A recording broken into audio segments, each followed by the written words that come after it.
নমস্কার বন্ধুরা, আজ আমি আবার নিয়ে এলাম তোমাদের পছন্দের অন্যতম গোয়েন্দা চরিত্র কর্নেল নীলাদ্রি সরকারকে, যাকে সৃষ্টি করেছিলেন সৈয়দ মুস্তাফা সিরাজ, যিনি জন্মগ্রহণ করেছিলেন 1930 সালের 14ই অক্টোবর মুর্শিদাবাদের খোসবাসপুরে এবং তার মহাপ্রাণ ঘটে 2012 সালের 4 সেপ্টেম্বর কলকাতায়।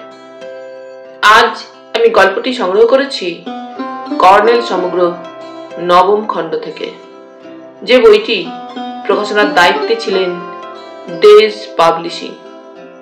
এদের সকলের প্রতি আন্তরিকভাবে কৃতজ্ঞতা নিবেদন করে শুরু করছি আজকের গল্প, পিছনে পায়ের শব্দ। আজ থাকলো পঞ্চম পর্ব। বিজয়েন্দ্রের সঙ্গে রানুর সম্পর্ক ভালো ছিল না। কর্নেল জানেন রানু তেজি মেয়ে। এদিকে ঘর জামাই বিজয়েন্দ্রও তেমনি গোয়ার এবং জঙ্গলি স্বভাবের মানুষ। কর্নেলের মনে হতো বন্দুকবাজ বিজয়েন্দ্র নিজের জীবনকে এক অলিক বাঘের খোঁজে লেলিয়ে দিয়েছে, যে বাঘটি প্রকৃতির খুব গভীর থেকে গর্জন করে সাড়া দেয়। একমাত্র ছেলে যতীন্দ্রের মৃত্যুর পর অরিন্দ্র পৌত্রীর জন্য এক বন্দুকবাজ যুবককে বেছে নিয়েছিলেন। তার গূঢ় কারণ সম্পত্তির তদারকি। বিহার মুলুকের দেহাতে এটাই রেওয়াজ। কিন্তু অরিন্দ্রের কাছে আসেনি বিজয়েন্দু। খনিগুলো একে একে হাতছাড়া হয়ে যায়। জমিজিরে তো রাগ করে বেচে দেন অরিন্দ্র। কোম্পানি আর সরকারি ঋণপত্রে লগ্নি করেন টাকা করি। একমাত্র মেয়ে সুরঞ্জনার বিয়ে কলকাতার এক মোটামুটি সচ্ছল পরিবারে দিয়েছিলেন। প্রিয়গোপালের বাবা জয়গোপাল ছিলেন সরকারি অফিসার, অমায়িক সাদা সিধে মানুষ। অরিন্দ্রের মুখে তার জামাইয়ের খুব প্রশংসা শুনেছেন কর্নেল। একের পর এক মৃত্যু অরিন্দ্রকে ধাক্কা দিয়ে দিয়ে যেন আরো শক্ত মানুষ করে তুলেছে কালক্রমে। কর্নেলকে বলেছিলেন, ওদের আয়ু নিয়েই বেঁচে আছি। ছেলে, বৌমা, জামাই, মেয়ে, শেষে নাচ জামাই বিজয়েন্দু, ক্রমাগত মৃত্যু। এই বৃদ্ধের মুখ দেখে বোঝা যায় না কতগুলো ক্ষতচিহ্ন বুকের ভেতর রয়ে গেছে। বছর 3 আগে কুরুডি বন বাংলোয় থাকার সময় বিজয়েন্দুর সঙ্গে আলাপ হয়েছিল কর্নেলের। বিজয়েন্দু তাকে নিয়ে আসে এ বাড়িতে। অরিন্দ্রের সঙ্গে ভাব জমে ওঠে কর্নেলের। বন্ধুত্ব হতে দেরি হয়নি। তবে বিজয়েন্দু ছিল অদ্ভুত প্রকৃতির মানুষ। জঙ্গলে সবসময় সে বাঘ দেখত এবং ব্যাপারটা একটা অবসেশনে পরিণত হয়েছিল। একবার একটা ভালুককে বাঘ ভেবে গুলি করলো একেবারে দিন দুপুরে। কর্নেল যখন বললেন কুরুডি জঙ্গলের বাঘগুলো কালো রঙের কিনা, বিজয়েন্দু চিন্তিত মুখে বলল, কিছু বলা যায় না। এবং তারপর মরা ভালুকটাকে দেখে খুব অবাক হয়ে বলল, আমি তো এটাকে বাঘে দেখেছিলাম, কেন এটা ভালুক হয়ে গেল বলুন তো? পরে ঘটনাটা শুনে অরিন্দ্র হাসতে হাসতে বলেছিলেন, ওর মগজে বাঘ ঢুকে সবসময় হালুম হালুম করছে। পিউ বলেছিল, রানুদের নামে স্ক্যান্ডাল রটেছিল। উঠতেই পারে। বনচর এবং প্রায় জঙ্গলি স্বামীর সঙ্গে তার মনের মিল থাকা সহজ ব্যাপার নয়। কর্নেল লক্ষ্য করতেন, বাড়ি ফিরে যতক্ষণ বাড়িতে থাকতো বিজয়েন্দু, ততক্ষণ সে তার ট্রফিতে ঠাসা ঘরটাতে কাটাতো। ঘর ভর্তি স্টাফড জন্তু জানোয়ার, আলমারিতে কয়েকটা রাইফেল আর শর্ট গান।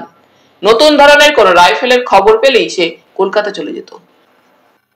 শিকারী হিসেবে খ্যাতি থাকা আগ্নেয়াস্ত্র কিনতে তার অসুবিধে ছিল না। তাছাড়া বিহার মুলুকে আগ্নেয়াস্ত্রের ছড়াছড়ি, লাইসেন্সের তোয়াক্কা করে না কেউ। বিজয়েন্দ্রের অত আগ্নেয়াস্ত্রের সবগুলোই লাইসেন্স করা কিনা সেটা বলা কঠিন। অরিন্দ্র বসু এলাকায় বোস সাহেব এবং পয়সাওয়ালা মানুষ বলে পরিচিত। পুলিশ তার বাড়ি সার্চ করেনি, শুধু সাবর্ণীকে জেরা করে চলে গেছে। কিন্তু এবার নাকি সিআইডি তদন্তে নেমেছে। অরিন্দ্রকে সতর্ক করে দেওয়া দরকার। যদি বিজয়েন্দ্রের কোনো চোরা আগ্নেয়াস্ত্র থাকে, উটকো ঝামেলা বাঁধবে। অবশ্য অরিন্দ্র বিচক্ষণ মানুষ। আমিনগঞ্জে পৌঁছতে প্রায় 1 ঘন্টা লাগলো। বাসটা সারা পথ থামতে থামতে এসেছে। তার উপর ভিড়। কর্নেল ঘড়ি দেখলেন, 3টে বাজে। সাইকেল রিক্সা করে বাঙালি পাড়ায় অনেক খুঁজে বাড়িটায় পৌঁছলেন। এক প্রৌঢ়া মহিলা কর্নেলকে দেখে একটু ভরকে গেলেন প্রথমে। তারপর কর্নেলের অমায়িক ভাবভঙ্গি দেখে একটু আশ্বস্ত হলেন। তাকে বসার ঘরে নিয়ে গেলেন। বললেন, আপনি কোত্থেকে আসছেন? কর্নেল তাকে নিজের নেম কার্ড দিলেন। বললেন, আমি আপনার সঙ্গে একটু কথা বলতে চাই। আপনি কি কেয়ার মা? অমনি ভদ্রমহিলা ফুঁপিয়ে কেঁদে উঠলেন।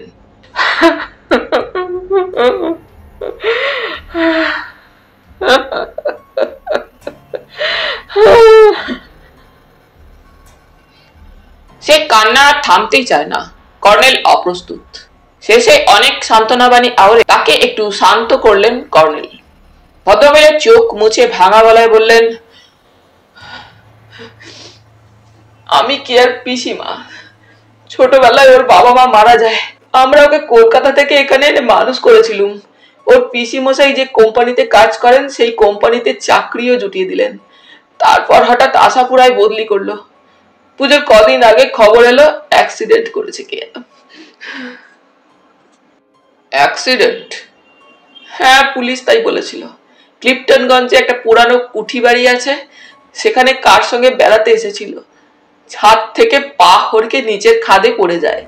ওর পিসেমশাই গিয়েছিলেন।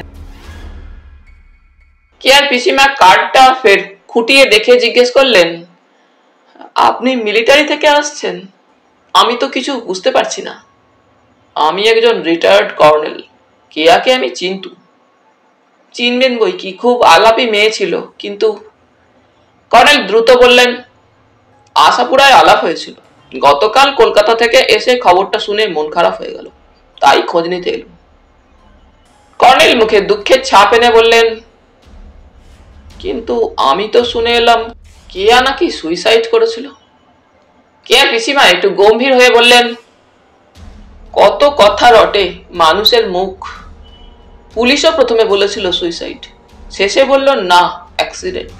সুইসাইড করলে কিছু লিখে রেখে যেত, তেমন কিছু পাওয়া যায়নি। আপনারা গিয়েছিলেন নিশ্চয়ই? কেয়ার পিসিমশাই গিয়েছিলেন। আমার তখন প্রচন্ড জ্বর, সে যা দিন গেছে বলার নয়। উনি কি এখন অফিসে? হ্যাঁ, ওর কাছে গেলে সব শুনতে পাবেন। বলে কেয়ার পিসিমা হঠাৎ ব্যস্ত হলেন। কিন্তু উনি তো এখন কারখানার ভেতরে, দেখা করতে কি দেবে? খুব কড়া নিয়ম ওদের। বরং আপনি কিছুক্ষণ অপেক্ষা করুন।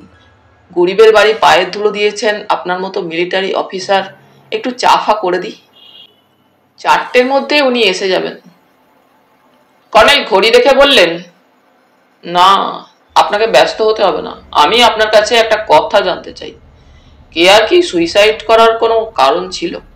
জাস্ট কথার কথা, জানতে ইচ্ছে করছে। কেয়ার পিসিমা মাথা নাড়লেন। অসম্ভব কথা। কেন সুইসাইড করবে? হাসি খুশি মেয়ে, ভালো মাইনে পেত, 1 পয়সা বাজে খরচ করতো না। তেমন শৌখিন মেয়ে তো ছিল না, সাদা সিধে থাকতো। আপনি তো দেখেছেন। আপনিই বলুন কর্নেল সাহেব। জানেন, ওরা দূর সম্পর্কের দাদা সিনেমা করে। সে ওকে সিনেমায় নামাতে চেয়েছিল, নামেনি। বলতো সিনেমায় নামলে নষ্ট হয়ে যাবে। তাহলে বুঝুন। কর্নেল ছাই দিয়ে বললেন, আচ্ছা, কে আর কোনো নোট বই, ডায়েরি বা চিঠি কিছু কি আছে? আমার দেখতে ইচ্ছে করছে। আহা, বড় ভালো মেয়ে ছিল। অন্তত স্মৃতিচিহ্ন হিসাবে ওর একটা কিছু নিয়ে যেতে চাই। জানেন, আমার এই একটা সেন্টিমেন্ট আছে, খুলেই বলি। আমার ঠিক কেয়ার মতোই একটি মেয়ে ছিল, সেও অকালে ঝরে গেছে। কেয়াকে দেখেই মনে হয়েছিল সেই যেন পূর্ণ জন্মে কেয়া হয়ে ফিরে এসেছে। বলে কর্নেল একটা আবেগে ঠাসা কাহিনী বুনলেন। এতে কাজ হলো। কেয়ার পিসিমা সমবেদনা জানিয়ে একটু ইতস্তত করার পর বললেন, দেখাচ্ছি। বলে তখনই ভেতরে চলে গেলেন। একটু পরে একটা কিট ব্যাগ নিয়ে এলেন। বললেন, দেখুন আপনি, আমি চা করে আনি। অত ভাগ্যে আপনার মতো একজন মানুষ এসেছেন। কিট ব্যাগটা দামি এবং বিদেশি। ভেতরে এলোমেলো ঠাসা কয়েকটা ইংরেজি পত্রিকা, খবরের কাগজ, 2টো ডায়েরি বই, দুটোই মোহনলাল গণেশলাল অ্যান্ড কোম্পানির। তলায় কয়েকটা বিদেশি প্রসাধনের কৌটো। বাহ, কি আর সাদা সিধে ছিল বলা যাবে না। কিন্তু এই প্রসাধন এগুলো কি তার কোনো প্রেমিকের উপহার? একটা ডায়েরি বইয়ে কোনো আঁচড় পড়েনি। অন্যটাতে রোজির মতোই টাকা করে হিসেব লেখা, কিন্তু টাকার অঙ্কটা রোজির তুলনায় বেশি। এ থেকে কোনো সূত্র পাওয়া কঠিন।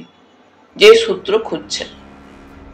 রোজির মতো কোনো রহস্যময় চিঠি নেই কারো, কিংবা আছে অন্য কোথাও। বেশি এগোনোয় ঝুঁকি আছে। আপাতত কেয়ার চরিত্রের একটা আভাস তার দরকার। কিট ব্যাগের একদিকে চেন খুললে এক তারা চিঠি বেরোলো।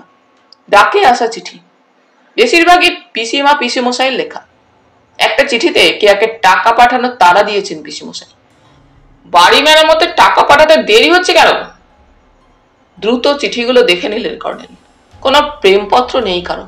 মনে পড়লো বরুণ বলেছিল ব্যর্থ প্রেমের জন্য কেয়া সেন নাকি আত্মহত্যা করেছিল। অন্তত এটাই বরুণ শুনেছিল। কিন্তু সেই প্রেমের কোনো সূত্র রেখে যায়নি কেয়া, নাকি নষ্ট করা হয়েছে। তবে তার চরিত্রের আভাস ফুটে উঠল কর্নেলের সামনে। বিলাসী কিন্তু হিসেবি স্বভাবের মেয়ে ছিল কেয়া সেন। একটা সুন্দর গার্হস্থ্য জীবনের স্বপ্নও যেন ছিল। কর্নেল আবার চিঠিগুলো একটার পর একটা দেখতে থাকলেন। হঠাৎ একটা চিঠি দেখে একটু অবাক হলেন। সেটা জ্যাকেটের ভেতর চালান করে নিলেন।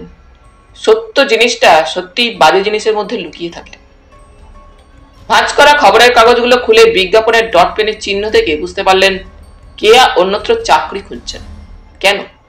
কাগজগুলোর তারিখ গত সেপ্টেম্বর এবং অক্টোবরের। অক্টোবরের প্রথম সপ্তাহে তার মৃত্যু।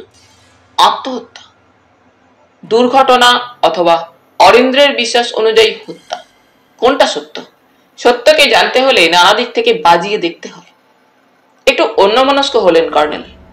হত্যা ধরে নিয়েই তো তিনি সূত্র খুঁজে বেড়াচ্ছেন। রোজিকে কেউ টাকা দেওয়ার ছলে ডেকে নিয়ে গিয়ে হত্যা করেছিল। তা যদি সত্য হয় তাহলে রোজির জায়গায় কোম্পানির পরবর্তী স্টেনোটাইপিস্ট কেয়ার একইভাবে মৃত্যু হত্যা নয় কেন? এর পরের প্রশ্নটা হলো, সব হত্যার পেছনে একটা মোটিভ থাকে। এখানে মোটিভটা কি? চিঠিটা কি কোনো মোটিভের আভাস দিচ্ছে? কেয়ার পিসিমা এলেন একটা ট্রে নিয়ে। সুন্দর কাপ প্লেট, একটা প্লেটে সন্দেশ আর একটাই চানাচুর। ধরা গলায় বললেন, কেয়ার পছন্দ করে কেনা কাপ প্লেট কর্নেল সাহেব।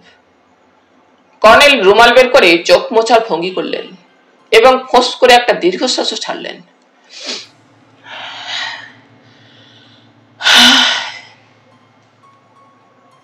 তিনি চা খাওয়া পছন্দ করেন না। কফি তার প্রিয় পানীয়। কিন্তু এ মুহূর্তে উষ্ণ কোনো পানীয়ের দরকার ছিল। সন্দেশ সবিনয়ে সরিয়ে রেখে কয়েকটা চানাচুর আলতো হাতে তুলে নিলেন। চিবুতে চিবুতে চায়ে চুমুক দিয়ে বললেন,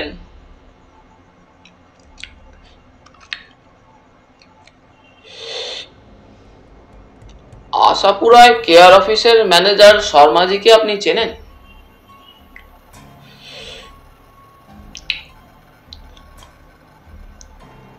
কেয়ার পিসি মশাই চিনতে পারেন।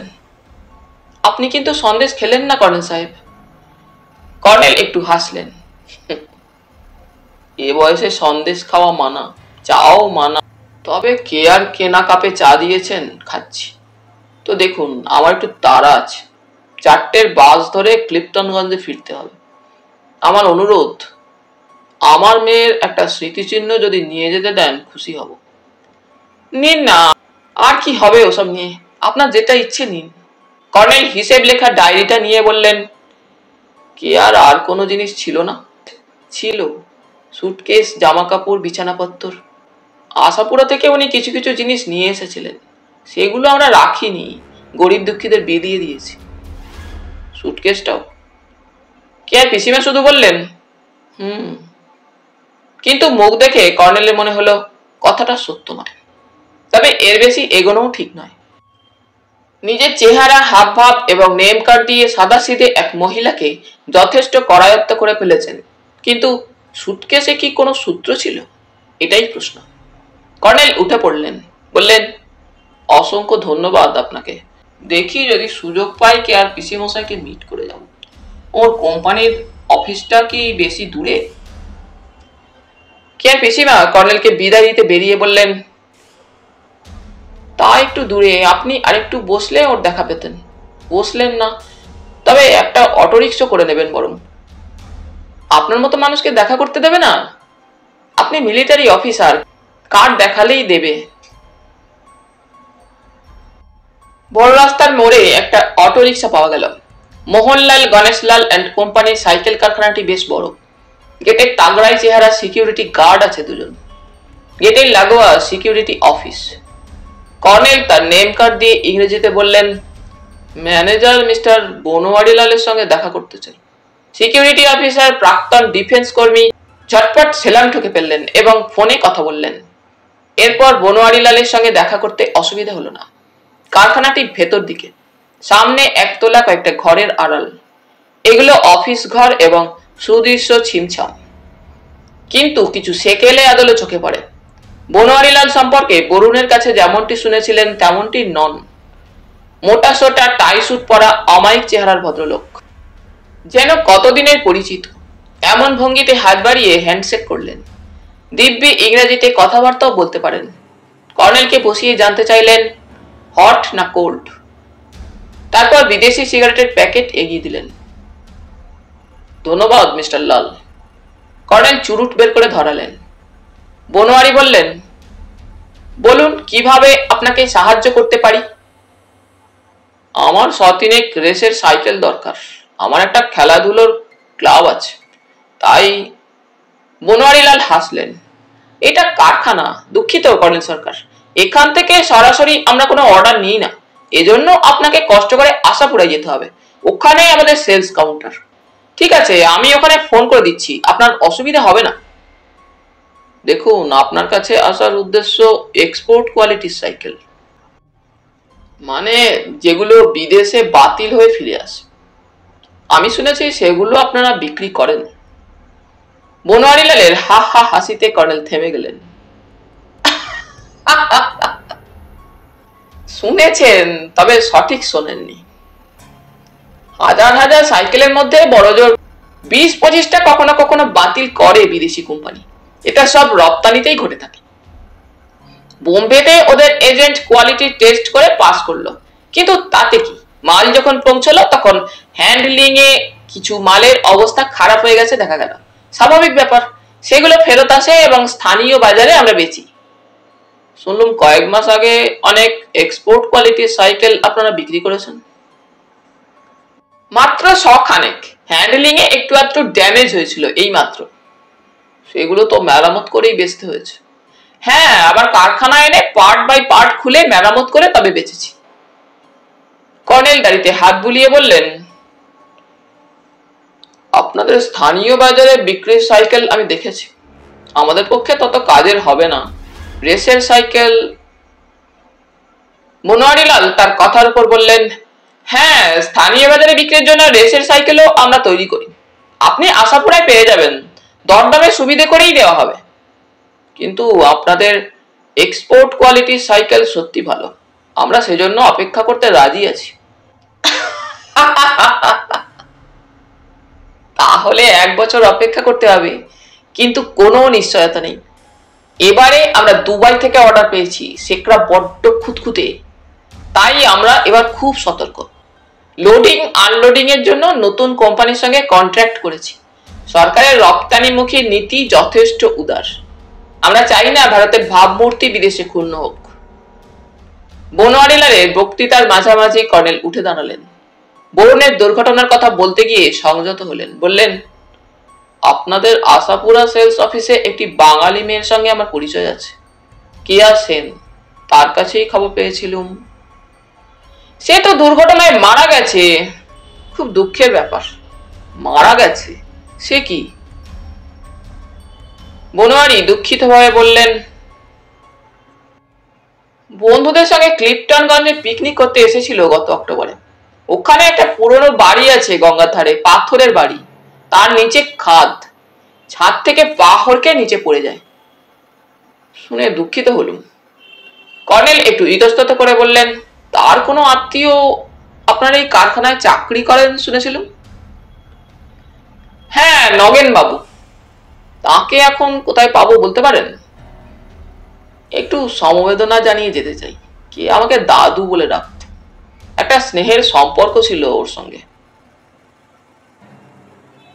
ঘড়ি দেখে বনোয়ারিলাল বললেন, 3টে শিফট ডিউটি শেষ, চলে গেছেন। এখন ওকে বাড়িতে পেতে পারেন। 1 মিনিট, ঠিকানা দিচ্ছি। রাস্তায় একটু দাঁড়িয়ে কর্নেল ভাবলেন, নগেন বাবুর বাড়ি আবার যাবেন কিনা, কিন্তু আর গিয়ে নতুন কিছু জানার চান্স কতটুকু। তাছাড়া লোকটি কেমন এবং কিভাবে তাকে নেবেন বলা যায় না। একটা বড় ব্যাপার জানা হয়ে গেছে, আপাতত এটাই যথেষ্ট। কর্নেল বাস স্ট্যান্ড যাওয়ার জন্য একটা অটোরিকশার প্রতীক্ষায় দাঁড়িয়ে রইলেন।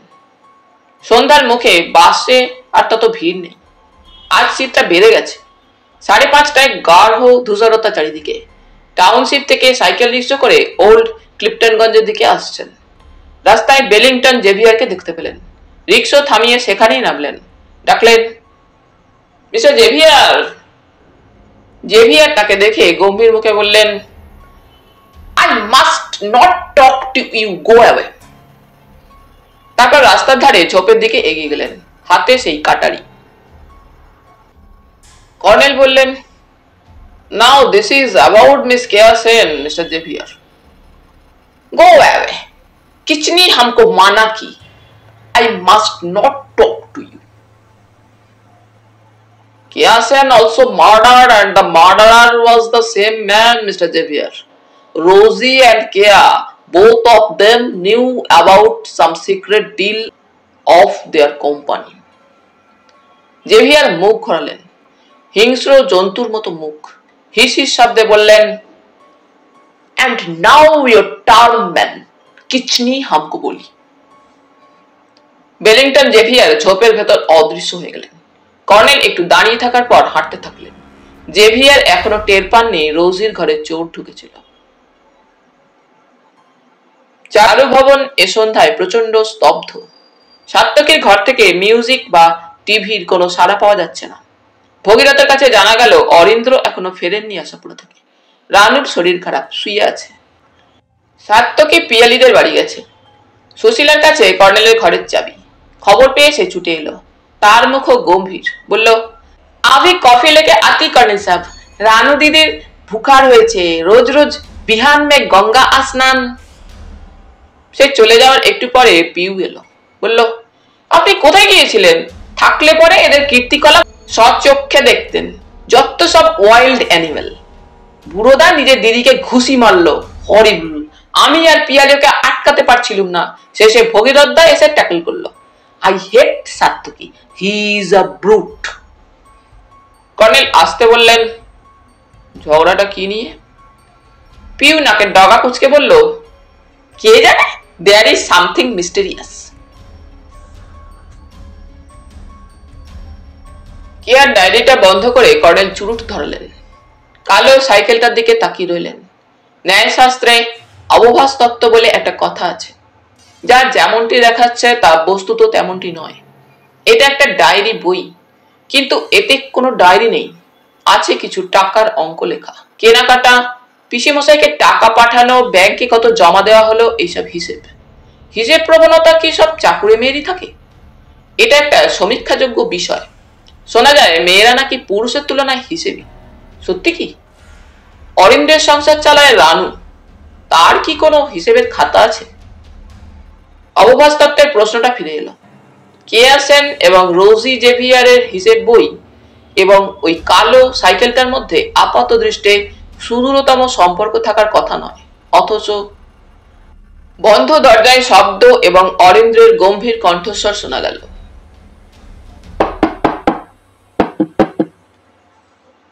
কর্নেল সাহেব কি শুয়ে পড়েছেন? কর্নেল দরজা খুলে বললেন, রাত 9টায় আমার শুয়ে পড়ার কথা নয়, কখন ফিরলেন? অরিন্দ্র বসলেন। একটু পরে বললেন, আধ ঘন্টা আগে। প্রচন্ড টায়ার্ড হয়ে পড়েছিলাম, বাসে গেলে ভালো করতাম। 2 ঘন্টা ট্রেন লেট। আজ ঠান্ডাটাও বেড়েছে। ফিরে এসে ধকল সামলাতে সময় গেল। প্রিয়র সঙ্গে দেখা হলো। অরিন্দ্র আরো গম্ভীর হয়ে বললেন, হ্যাঁ, আপনাকে বলতে এলুম, লিভ ইট। প্রিয়র ফাঁসি হোক, আমি আর এসবের মধ্যে নেই। যে পাপ করেছে he must be punished. Colonel হাসলেন। প্রিয় বলল সে গুলি ছুঁড়েছিল। হ্যাঁ, তার নাকি মাথা ঠিক ছিল না। গাড়ির কাঁচ ভাঙা দেখে ছেড়ে দিন, ও মরুক। ওর বউকে বলেছি বাবাকে গিয়ে ধরুক, জামাইকে বাঁচাবেন। অরিন্দ্র তেতো মুখে বললেন, আপনি ব্যাপারটা ভাবুন একবার। ভদ্রলোককে খবর দেওয়া হয়েছে, অথচ এ পর্যন্ত সারা শব্দ নেই। আফটার অল জামাই। আমার ধারণা মেয়ের সঙ্গে তার সম্পর্ক ভালো নয়। জানি মেয়ে তার অমতে প্রিয়কে বিয়ে করেছে, তাই বলে এমন একটা বিপদে। উনি আবার নাকি অধ্যাপক সাহেবই চালে থাকেন, ইউরোপ আমেরিকায় লেকচার দিতে যান, ছোট মেয়েকে আমেরিকায় পড়তে পাঠিয়েছিলেন বলে অরিন্দ্র এতক্ষণে সাইকেলটা দেখতে পেলেন। খাপ্পা হয়ে বললেন, এই ঘরে সাইকেল ঢোকালো কে? নিশ্চয়ই ভগীরথ। ওই আর এক মাথা মোটা গবেট। এত বড় বাড়িতে ওই রদ্দি জিনিসটার জায়গা হলো না, শেষে আপনার ঘরে ঢোকালো। দেখাচ্ছি মজা। অরিন্দ্র উঠতে যাচ্ছিলেন, কর্নেল বললেন, সাইকেলটা আমি রেখেছি বোস সাহেব। অরিন্দ্র হাসবার চেষ্টা করে বললেন, আপনি সাইকেল চেপে প্রজাপতি ধরতে যাবেন নাকি? দেখা যাক। ওটা কি একটা সাইকেল? বুড়ো ওটা ভগীরথকে দিয়েছে। ভগীরথ যখন সাইকেল চেপে যায় মনে হয় ঠ্যাং ভাঙা টাট্টু। অরিন্দ্রের স্বাভাবিক মেজাজ ফিরে এলো। প্রিয় কোম্পানির রিজেক্টেড মাল বুড়োকে প্রেজেন্ট করেছিল। বুড়ো নিজেই সাইকেল, দুটো ঠ্যাং, দুই চাকা, লক্ষ্য করেছেন? সবসময় গড়িয়ে বেড়াচ্ছে। কি যেন কথাটা? জগিং। হ্যাঁ, জগিং বলে আবার একটু গম্ভীর হলেন অরিন্দ্র। যাই হোক, বড্ড টায়ার্ড, আমি শুয়ে পড়বো সকাল সকাল। আপনি আর প্রিয় ব্যাপারে মাথা ঘামাবেন না। আপনি তো জানেন I am a man of strong moral principle. Rosie Xavier এবং কেয়া সেনের মৃত্যু রহস্যের কথা আপনি বলেছিলেন বোস সাহেব। অরিন্দ্র উত্তেজিত ভাবে বললেন, ওটা রহস্য রইল কোথায়? অনির্বাণের মৃত্যু রহস্য যখন জানা গেল তখন ও দুটো ঘটনার আর কি ইম্পর্টেন্স রইল? কোনো লিঙ্ক রইল কি? ভেবে দেখুন, প্লিজ লিভ ইট। অরিন্দ্র উঠে দাঁড়ালেন। কর্নেল বললেন, রানু হঠাৎ অসুস্থ হয়েছে শুনলাম। বাথরুমে পা হড়কে পড়ে সামান্য উন্ডেড। অরিন্দ্র গলার ভেতর বললেন, যেমন বুড়ো তেমনি রানু, দুজনেই সবসময় জগিং করে বেড়ায়।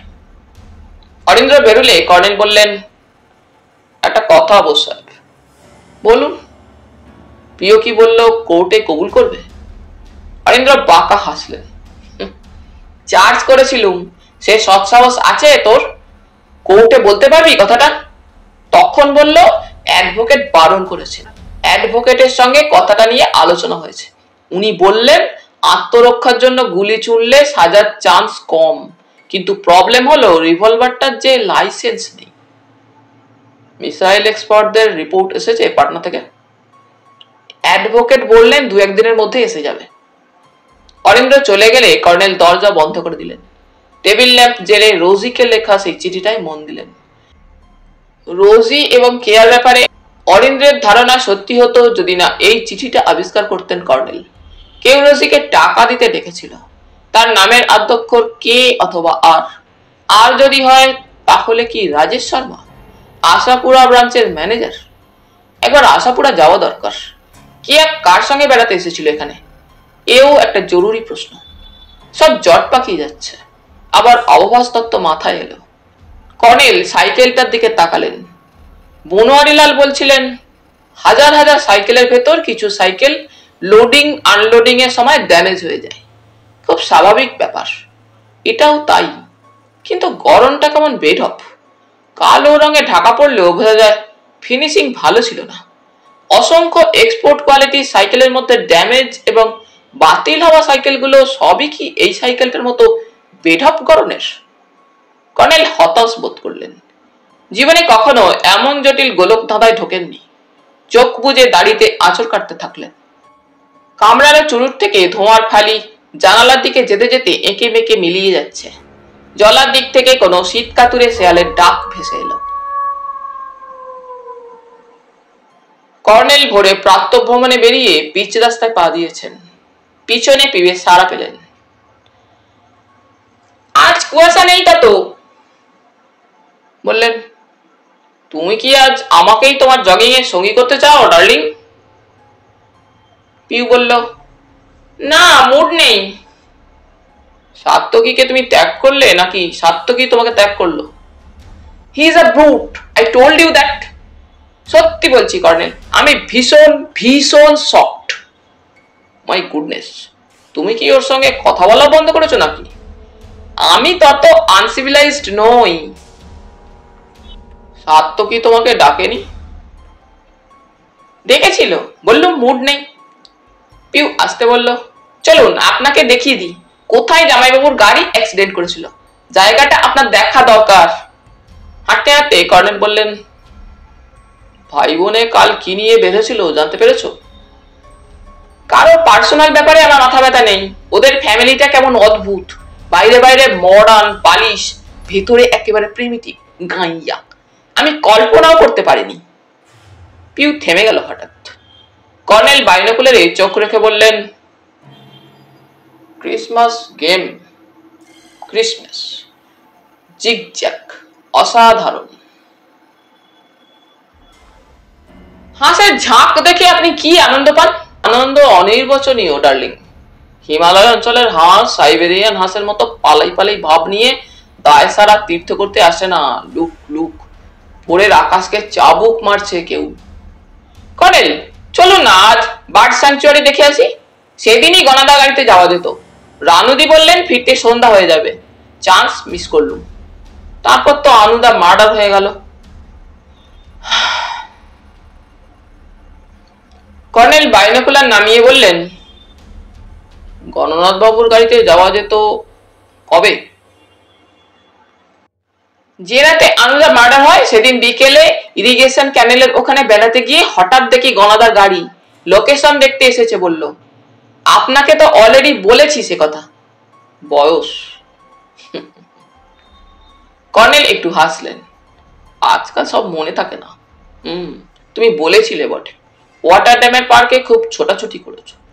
শ্রাবণী তোমার আনুদাকে দেখে রিয়াক্ট করেনি। বিবি আমাদের সঙ্গে যায়নি, দাদা মশাই তাকে ওই কুঠি বাড়ি দেখাতে নিয়ে গিয়েছিলেন। গণাদার গাড়িতে আমাদের বাড়ি পৌঁছে দিল। বিবি আর দাদা মশাই তার অনেক আগে বাড়ি ফিরেছিলেন। তোমার আনুদার সঙ্গে আসেনি নিশ্চয়ই? না, বিবিকে দেখতে আসবে নাকি? পিউ বাঁকা হাসল। বিবি ওকে প্যাক দিয়েছে আর ও আসবে বিবিকে দেখতে? আর গণাদা তো পুরো ব্যাপারটা জানে। আনুদা আনপ্রেডিক্টেবল এলিমেন্ট ছিল ঠিকই, কিন্তু গণাদা তাকে আসতে দেবে কেন? সিন ক্রিয়েট হওয়ার চান্স ছিল না। তাছাড়া গণাদাও আনুদাকে ভয় পেত। রানুদি আর আমি আসতে বললুম গণাদাকে, বলল পরে যাবে। তার মানেটা বুঝতে পারছেন? গণনাথ বাবুর ড্রাইভার পৌঁছে দিয়েছিল তোমাদের? গণাদার ড্রাইভার নেই, নিজেই ড্রাইভ করে, ভীষণ কিপটে। তাহলে কে পৌঁছে দিয়েছিল? কি একটা লোক, চিনি না, জাস্ট আনঅর্ডিনারি টাইপ, তবে ভালো ড্রাইভ করে। রামলাল? পিউ তাকালো, একটু পরে বলল, হ্যাঁ গণাদার রামলাল বলে ডাক ছিল, মনে পড়েছে। আপনি চেনেন? কর্নেল আবার আকাশ দেখতে দেখতে বললেন, বড্ড বেশি লাল, তবে রামলালেরও একটা আর আছে। কিন্তু সে কি ইংরেজিতে চিঠি লিখতে পারে? প্রবলেম। বুঝলুম না। আমিও বুঝি না। Chasing after so many red herrings. But আপনার সবসময় হেয়ালি। বলে পিউ থমকে দাঁড়ালো, ডাইনে তাকিয়ে রইল। কর্নেল ঘুরে বললেন, রহস্যজনক কিছু দেখতে পাচ্ছ কি? সেই জায়গাটা খুঁজছি। পিউ এগিয়ে গেল রাস্তার ধারে ঘন ঝোপগুলোর দিকে। তারপর এক টুকরো কাজ কুড়িয়ে নিয়ে বলল, এই যে এখানে দেখতে পাচ্ছেন তো, এই ঝোপগুলো না থাকলে জামাইবাবুর কি সাংঘাতিক অবস্থা হতো। কর্নেল তার কাছে গেলেন। অজস্র কাচের টুকরো ছড়িয়ে আছে ঘাসে। চারপাশটা দেখে নিয়ে বললেন, প্রিয় বুদ্ধিমান, কিন্তু এই ঝোপগুলো তাকে বাঁচাতে পারতো না যদি স্টিয়ারিংও অকেজো হয়ে থাকতো। স্টিয়ারিং তাকে বাঁচিয়েছে, তা না হলে কি ঘটতো লক্ষ্য করো, লুক ডার্লিং। কর্নেল ঝোপের ভেতর গিয়ে দাঁড়ালেন। পিউ তার কাছে গিয়ে বলল, কি? রাস্তাটা ওখানে বেঁকে গেছে। বাঁকের মুখে সব রাস্তার বাঁ পাশ একটু ঢালু রাখা হয়। গতিশীল কোনো জিনিস হঠাৎ বেঁকে গেলে ব্যালেন্স হারায়। সেই ব্যালেন্স বজায় রাখতেই এই ব্যবস্থা। প্রকৃতির নিয়ম আমরা বদলাতে পারি না পিউ, নিয়মটা জেনে তাকে নিয়ন্ত্রণ করি। পিউ হাসল। আপনি মাঝে মাঝে বড্ড ফিলোসফি আওড়ান। জিভ কেটে মাথা নেড়ে কর্নেল বললেন, সায়েন্স ডার্লিং, সায়েন্স। কিন্তু ব্যাপারটা কি? বাঁকের বাঁ দিকে জলাটা দেখতে পাচ্ছ না? ওই জলার ধার দিয়ে আমরা সেদিন রাস্তায় উঠেছিল। পিউ দেখে নিয়ে একটু চমকে ওঠার ভঙ্গিতে বলল, জামাইবাবু জোর বেঁচে গেছে। স্টিয়ারিং অকেজো হয়ে গেলে গাড়িটা ওই ঝোপে ঢোকানো যেত না। বাঁকের মুখে গিয়েই টাল খেয়ে জলে পড়ার চান্স ছিল। কর্নেল বাইনোকুলারে চোখ রাখলেন ফের। একটু পরে সেটা নামিয়ে বললেন, পিও বেঁচে গেল দেখে যে তাকে অ্যাক্সিডেন্ট ঘটিয়ে মারতে চেয়েছিল সে একটা জিনিস শেখে, স্টিয়ারিংকেও অকেজো করে দিতে হবে। বরুণের বেলা দুটো কাজই সে করেছে, তাই বরুণ বাঁচেনি। পিউ তার মুখের দিকে তাকিয়েছিল, দম আটকানো গলায় বলল, জামাইবাবুকে মারতে চেয়েছিল? কি বলছেন আপনি? কর্নেল কোনো জবাব না দিয়ে ঝোপঝাড়ের আরো ভেতরে ঢুকলেন। বাইনোকুলারের জলাটা দেখে নিয়ে ফের এলেন পিউয়ের কাছে। বললেন, বড্ড বেশি শিশির। আপনি আমার কথার উত্তর দিলেন না। দিয়েছি। পিউ জেদি ভঙ্গিতে বলল, আমরা ছাড়া জামাইবাবুর আর কোনো শত্রু ছিল না, কিন্তু বরুণদার অ্যাক্সিডেন্টের আগেই অনুদার ডেড। সত্যি you are chasing after a red herring. Colonel রাস্তায় হাঁটতে থাকলেন। পিউ সঙ্গ নিয়ে বলল, কোম্পানির গাড়ি মানেই রদ্দি জিনিস, এদের সাইকেলটার মতো। Police is correct. কুঠি বাড়ির কাছাকাছি গিয়ে দাঁড়ালেন কর্নেল। বললেন, সত্য কি ফিরে আসছে? পিউ শক্ত মুখে বলল, I don't bother about him. Darling, ঘুষি লড়িয়েরা একটু গোয়ার টাইপ হয়, তাই বলে দিদির গায়ে হাত তুলবে? আমার ধারণা ঘুষি লড়িয়েদের মধ্যে একটা অন্ধ শক্তি কাজ করে। অন্ধ এবং আদিম শক্তি কোনো কোনো সভ্য মানুষের মধ্যে এখনো থেকে গেছে। অ্যানথ্রোপয়েড গ্রুপ যে ক্রমশ হোমোসেপিয়ান এবং তারপর হোমোসেপিয়ান সেপিয়ান হতে পেরেছে, তা শুধু দুটো হাতের সাহায্যে। মানুষের হাত সভ্যতার মূল উপাদান। মানুষের হাত থেকেই ইন্টেলিজেন্সের উদ্ভব। Let me explain. পিউ বিরক্ত হয়ে বলল, ওহ কর্নেল প্লিজ। সাত্তকে পাশ কাটিয়ে যেতে যেতে হাত নেড়ে গেল। কর্নেল হাসলেন। দেখলে তো, সাত্তকি হাত দিয়ে আমাদের সম্ভাষণ করে গেল। হাত কথা বলে ডার্লিং। হাত জিনিসটা সামান্য ভেবো না। যে পৃথিবীকে তুমি দেখছো, মানুষের হাতের ছাপ তার আষ্টে পৃষ্ঠে লেগে আছে। মানুষ যা কিছু করে তাতে তার হাতের ছাপ থেকে যায়। You are a strange person indeed. Sorry darling. Colonel আবার হাঁটতে থাকলেন। সবে হালকা সোনালি আলোর রং ধরেছে পারিপার্শ্বিক ধূসরতায়। একটু পরে বললেন, তুমি বার্ড স্যাংচুয়ারি দেখতে যেতে চাইছিলে, যাব। তবে তার আগে একবার ইরিগেশন বাংলোয় যেতে চাই। গণনাথ বাবুর সঙ্গে আলাপের ইচ্ছা। কেউ দাঁড়িয়ে গেল। আমি আপনার সঙ্গে যাব না, ক্যানেল ব্রিজে ওয়েট করব। ঠিক আছে। আপনি বেশি দেরি করলে আমি কাট করব কিন্তু। না, দেরি হবে না। পিউ ব্রিজে পৌঁছে জলের দিকে ঝুঁকে রইল। কর্নেল বাংলোর দিকে এগিয়ে গেলেন। গেটের কাছে পৌঁছলে রামলাল হন্তদন্ত এসে স্যালুট ঠুকল।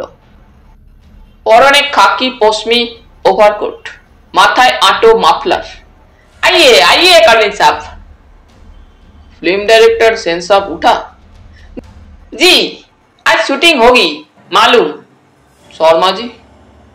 रामलाल ताकालो, একটু পরে বলল, काल शर्मा साहब आशापुरा गए हैं। हम सेन साहब का साथ मिलना चाहता रामलाल। एक मिनट ठहर जाइए। রামলাল চলে গেল বাংলোর বারান্দায়। কর্নেল গেটের ভেতর ঢুকলেন। গণনাথ সেনকে বেরোতে দেখলেন বারান্দায়। কর্নেল এগিয়ে গিয়ে সহস্যে বললেন, নমস্কার মিস্টার সেন। অসময়ে আপনাকে বিরক্ত করার জন্য দুঃখিত, কিন্তু আপনার মতো প্রখ্যাত মানুষের সঙ্গে আলাপের সুযোগ ছাড়তে পারলুম না। বারান্দায় উঠেই কর্নেল তাকে একটি কার্ড দিলেন। গণনাথ কার্ডটা চোখ বুলিয়ে বললেন, দ্য নেচারিস্ট মানে? Nature observer. কর্নেল বারান্দার বেতের চেয়ারে বসলেন। প্রকৃতি প্রেমিক বলতে পারেন। আপনি কোথায় উঠেছেন?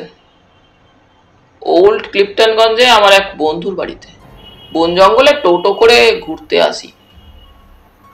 রামলাল কর্নেলকে আপ্যায়নের জন্য কিচেনের দিকে চলে গেল। গণনাথ একটু হেসে বললেন,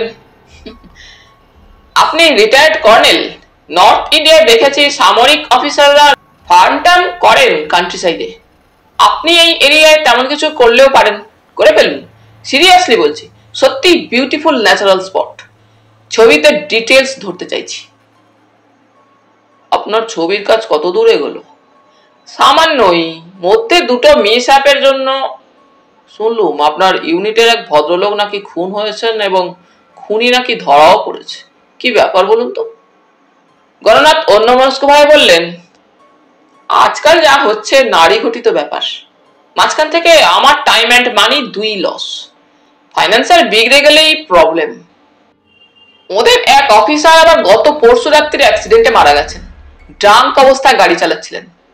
আমি ভাবনায় পড়ে গেছি। পরপর দুটো মিস অ্যাপ। কর্নেল হঠাৎ উঠে দাঁড়ালেন, আসতে বললেন, শুনলাম দুটো কেসেই একটা কমন ব্যাপার পুলিশ লক্ষ্য করেছে, গাড়ির ব্রেক ফেল। আপনি আপনার গাড়ি সম্পর্কে সাবধান হন মিস্টার সেন। গণনাথ চমকে উঠেছিলেন, বললেন, কি বলতে চান আপনি? কর্নেল আরো আসতে বললেন, আপনি বিপন্ন মিস্টার সেন। তারপর বারান্দা থেকে নেমে লনের নুড়িতে শব্দ তুলতে তুলতে চলে এলেন। গণনাথ পাথরের মূর্তি হয়ে বসে আছেন। রামলাল কিচেনে কর্নেল সাহেবের জন্য কফি তৈরিতে ব্যস্ত। কর্নেলকে দেখে পিউ ঠোঁটের কোনায় হাসলো। পাত্তা দিলে তো, আমি জানতুম। কর্নেল মিটি মিটি হেসে বললেন, ভোরকে দিয়েছি। পিউ ভুরু কুঁচকে তাকালো। What's that? That's that darling. চলো দেখি টাঙা বা সাইকেল রিক্সা পাই নাকি। বার্ড স্যাংচুয়ারি অনেকটা দূরে। পিউ বাংলোর দিকে ঘুরে চাপা স্বরে বলল, কর্নেল, গনাদা কামিং। কর্নেল পালানোর ভঙ্গি করে বললেন, জগিং পিউ, কোনো কোনো সময়ে জগিং খুব কাজে লাগে। তার মুখে কৌতুক ঝলমল করছিল। পিউ বলল, আপনাকে কিন্তু সার্কাসের জোকার দেখাচ্ছে। আপনি কি সত্যি জগিং করবেন নাকি? কর্নেল তার হাত ধরে টানলেন। বার্ড স্যাংচুয়ারি পরে, আপাতত ক্লিপটন হাউস চলো। পিউ গো ধরে দাঁড়িয়ে গেল। লেট মি ফেস হিম। গণনাথ ক্যানেল ব্রিজে পৌঁছে ডাকছিলেন, ও মশাই শুনুন শুনুন। কর্নেল বাইনোকুলারে আকাশ দেখতে থাকলেন। গণনাথ কাছে এলে পিউ হিসিস করে বলল, একটু ভদ্রতা করে তোমার কথা বলা উচিত গণদা, জানো উনি কে? গণনাথ শক্ত মুখে বললেন, প্রিয়কে বাঁচানোর জন্য তোমরা প্রাইভেট ডিটেকটিভ এনেছো, কিন্তু ভদ্রলোকের কি সাহস যে আমাকে থ্রেটেন করতে যান? কর্নেল বাইনোকুলার নামিয়ে বললেন, ছি ছি মিস্টার সেন, ডিটেকটিভ কথাটা বিচ্ছিরি গালাগাল। আমি একজন নেচারিস্ট। থামুন মশাই, আপনার নেম কার্ড আমি পুলিশকে দিচ্ছি। একজন কর্নেল বলে নিজের পরিচয় দেওয়া সাংঘাতিক ক্রাইম, সেটা আপনার জানা উচিত। গণনাথ দুপা এগিয়ে বললেন, আর এই ছদ্মবেশ? কি সর্বনাশ, আপনি কি আমার দাড়ি মেড ইন চিতপুর ভাবছেন নাকি? গণনাথ রুক্ষ স্বরে বললেন, আমি ফিল্ম মেকার, মেকআপের ব্যাপার আমাকে বোঝাতে আসবেন না। পিউয়ের নাসারন্ধ্র স্ফীত, ঘন ঘন শ্বাস নিচ্ছিল। ফোঁস করে বলল, গণদা, you are going too far. Gananath তাকে গ্রাহ্য করলেন না। কর্নেলকে চার্জ করলেন, আমায় ভয় দেখিয়ে কাজ হবে না মশাই, বলুন কেন? তাকে থামিয়ে কর্নেল চাপা স্বরে বললেন, জানি আপনার এক ভাই এসএন সেন বোম্বে ডক এরিয়ার হাই র্যাঙ্কিং কাস্টমস অফিসার, কাজেই মোহনলাল গণেশলাল অ্যান্ড কোম্পানি আপনাকে ঘাঁটাবে না। কিন্তু মানুষ মাত্রেই একচক্ষু হরিণ মিস্টার সেন। গণনাথের তেজ উবে গেল।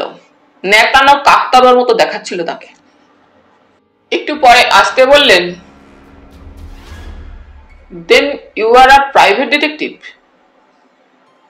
আবার আপনি আমাকে গাল দিচ্ছেন কিন্তু। গণনাথ ভাঙা গলায় বললেন,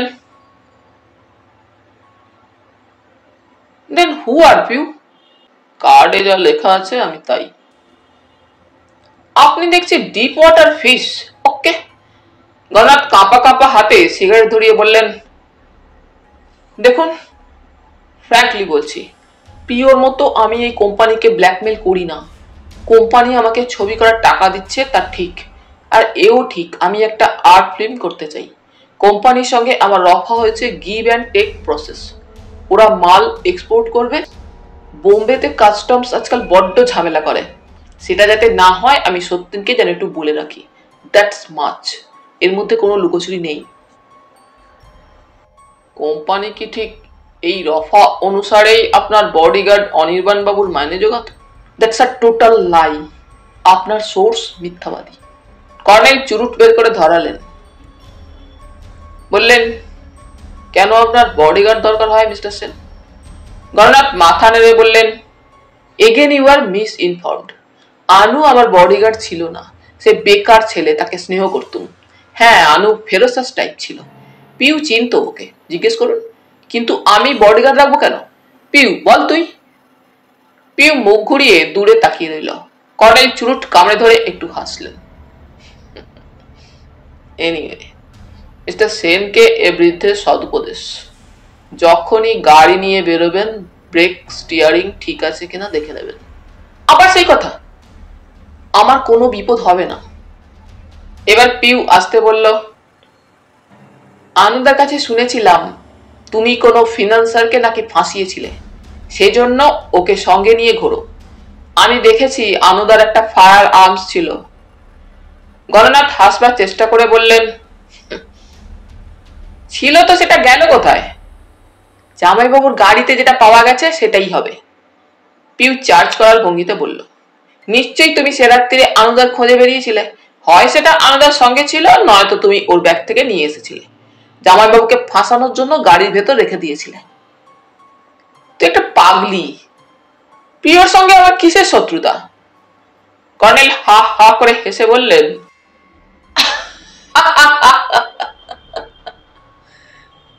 তাহলে পিউয়ের সিদ্ধান্ত, মিস্টার সেন ডেড বডিটা ফেলে দিয়ে এসেছিলেন। গণনাথ সায় পেয়ে বললেন, বলুন আপনি কি বলছে তা জানে না। আনুর বডি বয়ে নিয়ে যাওয়ার ক্ষমতা আমার আছে। দেখ পিউ, তুই আগাগোড়া ছিলি সেদিন। আমি প্রথমে পুলিশকে প্রিয়র কথা বলেছিলাম কিনা বল। অনেস্টলি বল, কে বললো রক্ত টক্ত, গাড়ির কাঁচ ভাঙা, এসব কথা? পিউ বলল, বুড়োদার বুদ্ধিশুদ্ধি না থাকতে পারে, তুমি ট্যাকেল করলেই পারতে। ইম্পসিবল। পুলিশ রক্তের কথা শুনেই জিপ ছোটালো। I was helpless. গণনাথ মুখে দুঃখের ছাপ এনে বললেন, তাও প্রিয় বেঁচে যেত, কারণ গাড়ির ওখানে রক্তের দাগ তখন ছিল না। কিন্তু প্রিয়র পকেটে আনুর লেখা চিঠি, তারপর গাড়ির ভেতর ফায়ার আর্মস। আমি কি করতে পারি? কর্নেল বললেন, ফায়ার আর্মসটা কি আপনি দেখেছেন মিস্টার সেন? না। গণনাথ মাথা নেড়ে বললেন, এটা একটা পুলিশ কেস, ভুলে যাবেন না, সবটাই ওদের হাতে। আপনি অনির্বাণ বাবুর ফায়ার আর্মসটা দেখেছেন নিশ্চয়ই? নেভার। ছিল জানতুম, দ্যাটস মাচ। আমি ছবি ছাড়া কিছু বুঝি না। আর ঘামাই না। আপনি আমাকে যাই ভাবুন, I am top to bottom a film maker. Gananath সিগারেটটা পিচে ছুঁড়ে ফেলে বললেন, সেজন্যই আপনার হঠাৎ এই অদ্ভুত কথাটা শুনে হতবুদ্ধি হয়ে গিয়েছিলাম। তারপর আমার রাগ হলো, চার্জ করতে ছুটে এলুম। I am extremely sorry. Thanks mister Sen, চলি। বলে কর্নেল পা বাড়ালেন। পিউ এগিয়ে গেল। গণনাথ ডাকলেন, শুনুন। বলুন মিস্টার সেন। আনুর কিলারকে আপনি খুঁজে বের করতে পারলে ইউ উইল বি রিওয়ার্ডেড। আমি নেচারিস্ট মিস্টার সেন, আমি ডিটেকটিভ নই। আই রিপিট, কথাটা গালাগালি। You are a strange man. আমি কর্নেল নীলাদ্রি সরকার। বেশ, কিন্তু এই কেসে আপনার কি ইন্টারেস্ট? প্রিয় দাদামশাই আমার বন্ধু। গণনাথ শুকনো হেসে পা বাড়ালেন। কর্নেল তখনও দাঁড়িয়ে আছেন। পিউ সামান্য এগিয়ে একটা ঝোপ থেকে ফুল ছিঁড়ছে। হঠাৎ কর্নেল ডাকলেন, মিস্টার সেন, আর একটা কথা। কেয়া সম্পর্কে। গণনাথ দ্রুত ঘুরে দাঁড়ালেন। কেয়া সেনকে আপনি চিনতেন? সম্পর্কে আপনার বোন ছিল সে? কিছুক্ষণ পরে গণনাথ বললেন, "You know many things. Yeah, that's my hobby. To know about the people who are killed. Kia was not killed, just an accident." কিয়াকে ধাক্কা মেরে কুঠি বাড়ির ছাদ থেকে ফেলে দেওয়া হয়েছিল। You know that well. Gananath নিষ্পলক তাকালেন। পুরো চশমার কাছে সোনালী রোদ্দুর ঠিকরে পড়ল। কর্নেল একটু হাসলেন। কিয়া তার কোম্পানির কিছু গোপন তথ্য জানত। মৃত্যুর আগে সেই আপনাকে আপনার ছবির ফিনান্সার জুটিয়ে দিয়েছিল, কারেক্ট? গণনাথ কোনো জবাব দিলেন না। কিয়ার দেওয়া গোপন তথ্যের জেরে তো বটেই, তাছাড়া আপনার এক আত্মীয় এস.এন. সেন বোম্বে ডকে কাস্টমস অফিসার। আপনিও মোহনলাল গণেশলাল কোম্পানিকে দখল করে আর্ট ফিল্মের খেলায় নেমেছেন এবং এজন্যই আপনার বডিগার্ড দরকার হয়। কর্নেল আঙুল তুললেন বাংলোর দিকে। আপনার নতুন বডিগার্ড নজর রেখেছে, লুক। কিন্তু মিস্টার সেন মানুষ স্বভাবত একচক্ষু হরিণ, বড্ড বেশি ঝুঁকি নিয়েছেন, সেজন্যই বলছি আপনি বিপন্ন। গণনাথ একটু কাশলেন।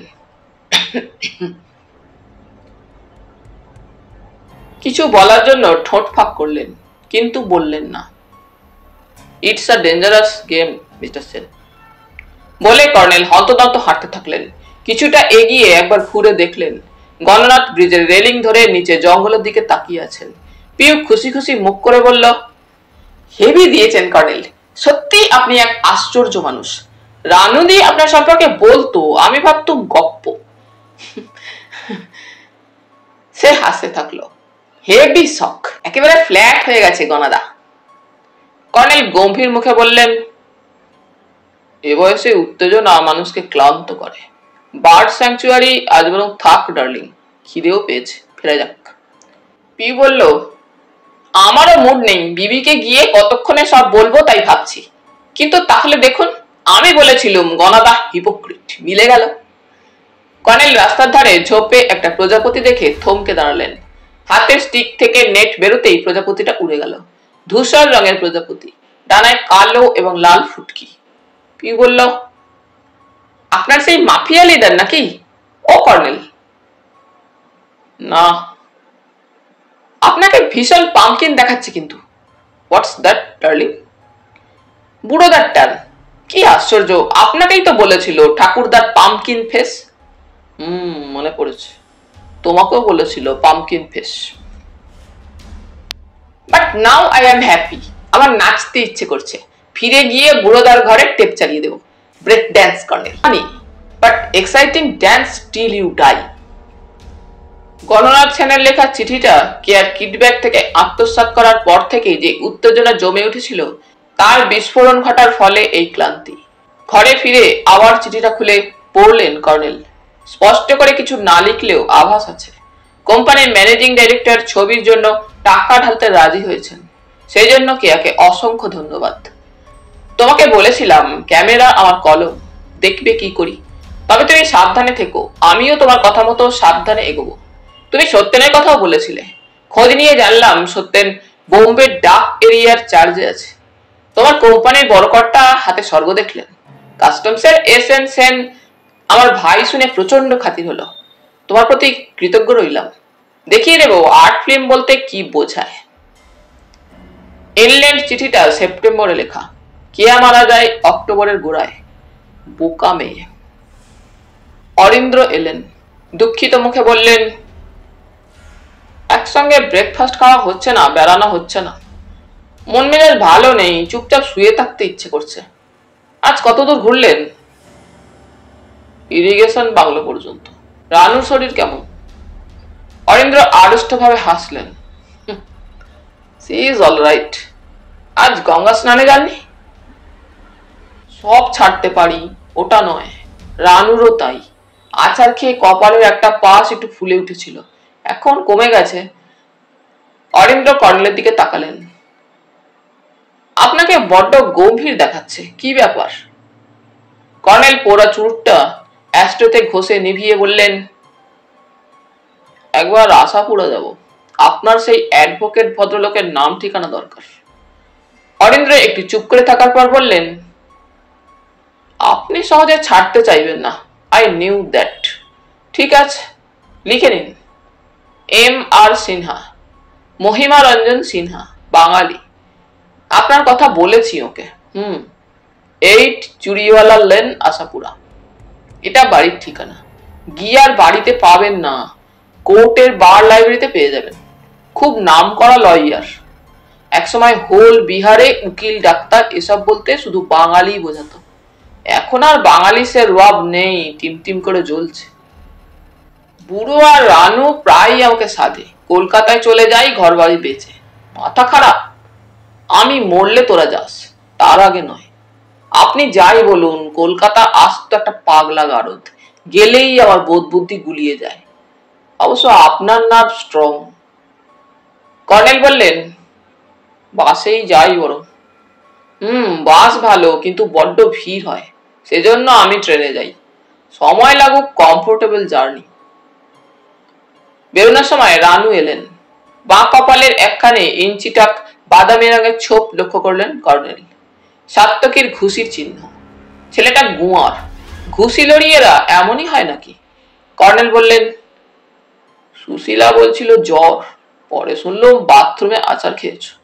একটু সাবধানে চলাফেরা করো, এর মতো জগিং করতে হলে রাস্তাই নিরাপদ। রানু একটু হাসলেন।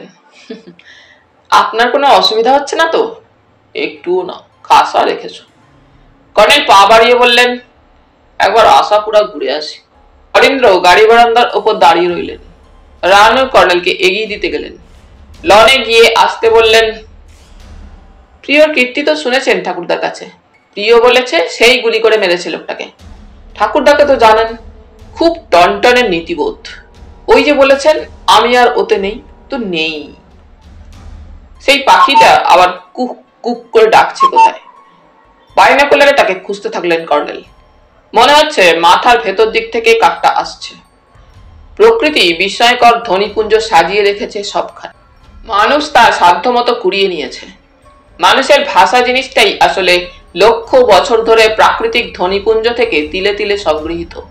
পাখিটা এবার অন্য কোথাও ডাকছে।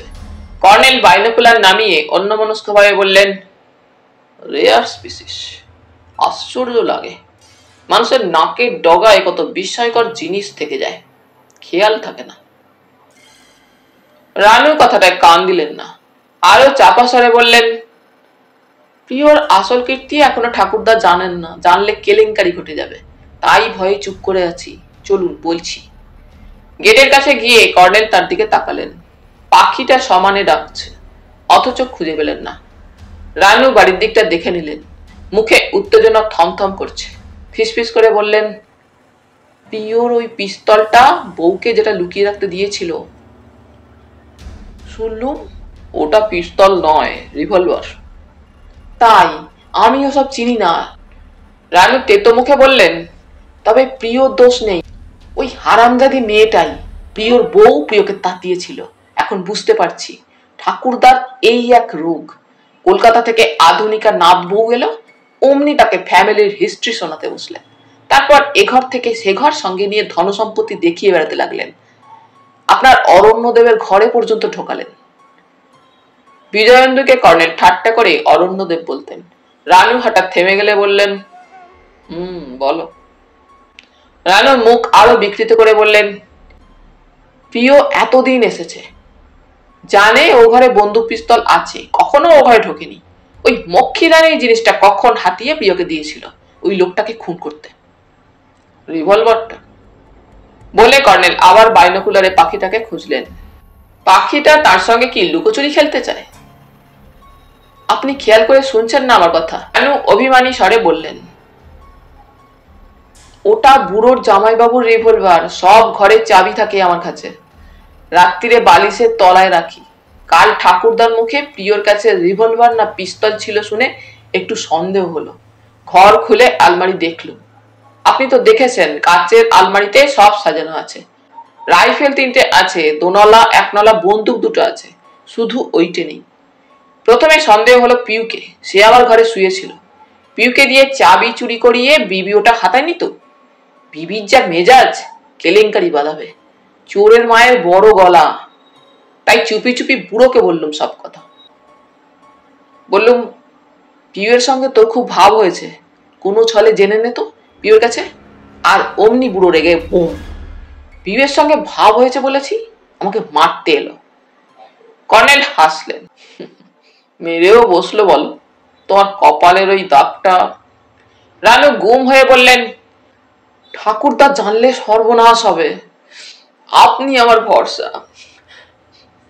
কি বলবো, নিজের ভাই, ঠাকুরদার কিছু হলে ও ছাড়া তো এ সংসারে আমার আর কেউ নিজের বলতে নেই। সাত্যকে সেন্টিমেন্টে লাগতেই পারে। পিয়ালি তার প্রেমিকা, পিউ তার সঙ্গে জগিং করে, তার ঘরে আড্ডা দেয়, কি মেলামেশা করে। পিউর মতো মড টাইপ মেয়ে, যে নিজেকে পার্সন ঘোষণা করে কথায় কথায়, সে নিঃসংকোচে তার কাঁধে বা হাতে হাত রাখতেও পারে। তার মানে এই নয় যে পিউ তার প্রেমে পড়েছে, অথবা সাত্যকীয় পিয়ালিকে ছেড়ে পিউ এর প্রেমে পড়েছে। ভুল বোঝাবুঝি এখানেই হয়েছে সম্ভবত। রানুর মধ্যে গ্রাম্যতা আছে, কর্নেল লক্ষ্য করলেন। পিউ এর সঙ্গে ভাব আসে বলায় সাত্যকী খেপে গিয়েছিল। গোয়ার দুর্দান্ত প্রকৃতির ছেলে সে, ঘুষি লড়িয়ে হয়ে ওঠাই তার স্বপ্ন। একজন ঘুষি লড়িয়ে জীবনে তার শরীরটাই হয়ে উঠতে পারে দুটো হাতের মুঠি। এক মুঠি দিয়ে নিজেকে বাঁচাও, অন্য মুঠি দিয়ে অন্যকে মারো। যুগপৎ ডিফেন্স অফেন্স প্রক্রিয়া। গণনাথ যেমন লিখেছিলেন কেয়াকে, ক্যামেরা আমার কলম, তেমনি সাত্যকীর বেলায় তার দুটি হাত তার মন। মনে ঘা লাগলেই তার দুটি হাত কাজ করে, তাৎক্ষণিক প্রতিক্রিয়া। সময় মতো দিদির কাছে ক্ষমা চেয়ে নেবে, অথবা নিয়েছে। তারা থাকায় কর্নেল বেশি কিছু জানতে চাননি। তাহলে বন্ধুরা, আজ এই পর্যন্তই। গল্প পাঠ তোমাদের ভালো লেগে থাকলে তোমাদের কাছে আবারও অনুরোধ থাকলো, লাইক, শেয়ার এবং সাবস্ক্রাইব করে তোমাদের মূল্যবান মতামত পাঠানোর জন্য। ধন্যবাদ।